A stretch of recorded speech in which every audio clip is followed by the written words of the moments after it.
नमस्कार,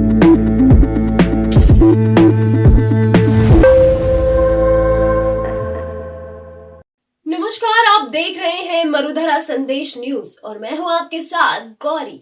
तो चलिए शुरुआत करते हैं इस वक्त की कुछ खास खबरों के साथ। उम्मीद पर खरा उतरेंगे, सशक्त विपक्ष की भूमिका निभाएंगे मगलानी। कांग्रेस प्रत्याशी ने कार्यकर्ताओं का आभार व्यक्त किया। श्रीगंगानगर में कांग्रेस के जिलाध्यक्ष और श्रीगंगानगर विधानसभा क्षेत्र से प्रत्याशी रहे अंकुल मगलानी ने जनादेश को सिरोधार्य करते हुए कहा कि वो लोगों की उम्मीदों पर खरा उतरेंगे, सशक्त विपक्ष की भूमिका निभाएंगे, लोगों के हर सुख दुख में काम आएंगे तथा जनहित में मुद्दों के लिए संघर्ष करने में पीछे नहीं रहेंगे। आज जवाहर नगर में तहसील कार्यालय के समीप मुकेश ऑडिटोरियम में कांग्रेस कार्यकर्ताओं का आभार व्यक्त करते हुए श्री मगलानी ने कहा, विधानसभा चुनाव के परिणाम से हताश तथा निराश होने की कतई आवश्यकता नहीं है, बल्कि इस दृष्टि से इसे सकारात्मक रूप में लिया जाए कि श्रीगंगानगर विधानसभा क्षेत्र के लगभग 40,000 मतदाताओं ने कांग्रेस के प्रति विश्वास जताया है और जिले की बात करें तो 3 विधानसभा क्षेत्रों में कांग्रेस के विधायक निर्वाचित हुए हैं। ये चुनाव परिणाम हमें और कड़ी मेहनत करने का संदेश देता है। आने वाले दिनों में लोकसभा और शहरी निकायों के चुनाव होने वाले हैं, जिसके लिए हमें अभी से तैयारी करनी होगी। विधानसभा चुनाव से समूचे श्रीगंगानगर जिले में कांग्रेस का परिवार बढ़ा है। बड़ी संख्या में नए लोग कांग्रेस से जुड़े हैं। हमें कोशिश करनी होगी कि ये जुड़ाव आने वाली 2 से 3 पीढ़ियों तक मजबूती से बना रहे। यह जनादेश हमें अच्छे विपक्ष की भूमिका निभाने को प्रेरित करता है। श्री मगलानी ने हाल ही में सोशल मीडिया में वायरल हुई एक ऑडियो क्लिप पर कहा कि आज के तकनीकी दौर में भी सभी जानते हैं कि इस तरह की ऑडियो क्लिप कैसे बन जाती है। यह मामला विधि विशेषज्ञों के सुपुर्द है, इसलिए वे इस पर ज्यादा कुछ नहीं बोलेंगे।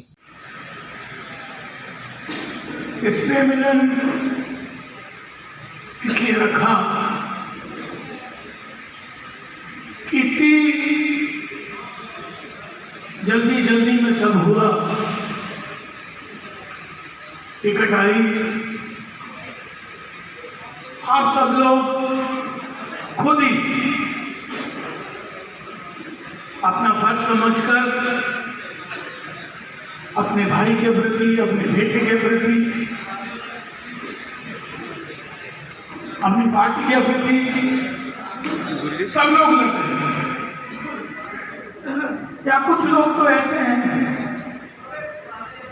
शायद जिनके पास मैं पूरे चुनाव में पहुंच ही नहीं सकता।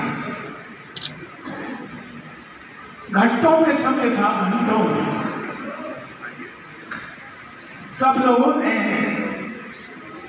अपना चुनाव समझकर काम किया और जिसकी बदौलत कुछ ही घंटों में हम लोगों ने इतना बड़ा फासला, इतना बड़ा आंकड़ा हम सब लोगों ने छू।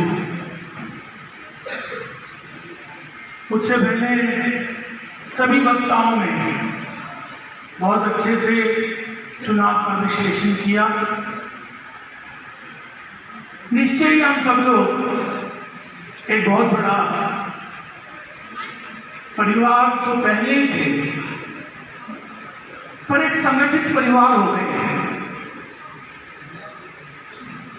मैंने चुनाव में भी बहुत से जिन लोगों के मैं घर गया पहले 3-4 दिन, क्योंकि संगठन और टीम बनानी जरूरी थी, उनसे एक ही बात कही, एक ही बात रखी कि ये रिश्ता जो हम बनाने जा रहे हैं वो कोई चुनावी रिश्ता ना हो, कि ऐसा रिश्ता हो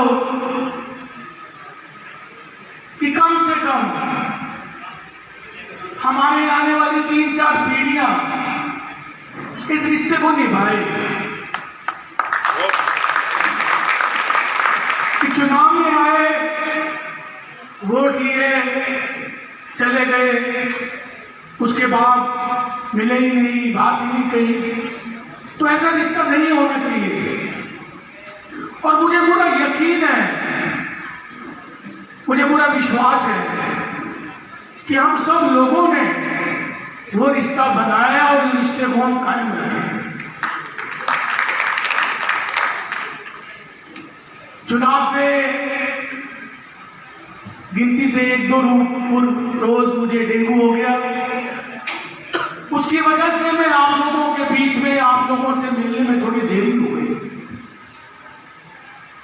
उसके लिए भी आप लोगों से क्षमा प्रार्थी हूं। पिछले कई दिन से सब भाई आ रहे थे, दोस्त आ रहे थे कि हमें सबका धन्यवाद करना चाहिए, पर मेरी डिक्शनरी में कहूं, मेरे पास कोई शब्द ही नहीं है कि आप लोगों का मैं धन्यवाद कर सकूं। तो मैंने कहा आप लोग एक से मिलन करें, क्योंकि इतना बड़ा त्योहार, दिवाली का त्योहार इस चुनाव के बीच में आया। किसी ने दिवाली नहीं मनाई, मुझे सबका पता है, और ऐसे बहुत से लोग हैं जिन्होंने शायद पहली बार ऐसा अपने स्कूल में, कॉलेज में वो पूजन में शामिल ही नहीं हुए। तो सब लोग एक ही आशा, एक ही बात सबके मन में थी कि 3 तारीख को हमारी दिवाली भी होगी, होली भी होगी, हमारी ईद भी होगी। शायद भगवान को कुछ और मंजूर था, लेकिन मैं सब लोगों को एक ही बात कहना चाहूंगा कि किसी भी तरह की निराशा आप लोगों को आपके मन में नहीं रखनी है। हम लोग बहुत मजबूत हैं और एक बहुत बड़ा मजबूत परिवार बन गया है, जो आने वाले कई सालों तक एक दूसरे के सुख में, एक दूसरे के दुख में इसी तरह से पूरी मजबूती के साथ खड़ा रहेगा। मैं अपने सभी साथियों से एक ही बात कहूं। फिलहाल के लिए बस इतना ही। मिलते हैं इसी प्रकार की अगली बड़ी खबर में। तब तक के लिए बने रहिए हमारे साथ और देखते रहिए मरुधरा संदेश न्यूज।